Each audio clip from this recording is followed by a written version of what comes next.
कुछ लोग तो यही समझते हैं कि जैन जी को कुछ नहीं आता, बस इन्हें तो हुड़दंग मचाना आता है या बस रील चलानी आती है। पर ऐसा नहीं है।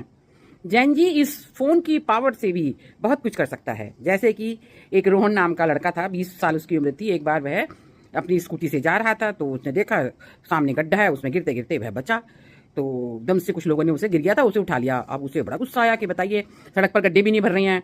तो उसने लोगों से पूछा आसपास कि ये गड्ढे क्या कब, बोले पता नहीं, नगर निगम वाले खोद के छोड़ गए, आते ही नहीं है, बहुत दिन हो गए। तो उन्होंने कहा ठीक है। उसने तुरंत मोबाइल निकाला और उसका फोटो खींचा और रील बनाई, उसकी वीडियो बनाया और उसने उसे इंस्टाग्राम पर और फेसबुक वगैरह पर डाल दिया। और उसने मंत्रियों को भी टैग कर दिया, मुख्यमंत्री को भी टैग कर दिया, और इस तरह से करके वह रील कम से कम 2 मिलियन व्यूज प्राप्त कर गई। अब सब बात पहुंच गई तो तुरंत अगले दिन ही सारे नगर निगम के कर्मचारी, मंत्री, पार्षद, ये सब फटाफट आते हैं वहां और उस गड्ढे को कहते हैं ठीक है हम बहुत जल्दी बनवा देंगे, उसके चारों तरफ बाउंड्री वगैरह कराते हैं जिससे कोई गिरे ना। इस तरह से करके 15-20 दिन के अंदर वह गड्ढा भर गया और सड़क बिल्कुल सही हो गया। और तो और आसपास की सड़क भी जितनी खराब थी सब सही हो गई।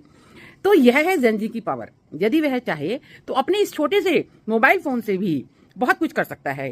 इसलिए यह ना समझें कि जैन जी केवल रील चलाना जानता है, उसके अंदर बहुत पावर है। अपनी पावर को यदि वह सही दिशा में यूज करेगा तो देश में भी बहुत बड़ा परिवर्तन कर सकता है।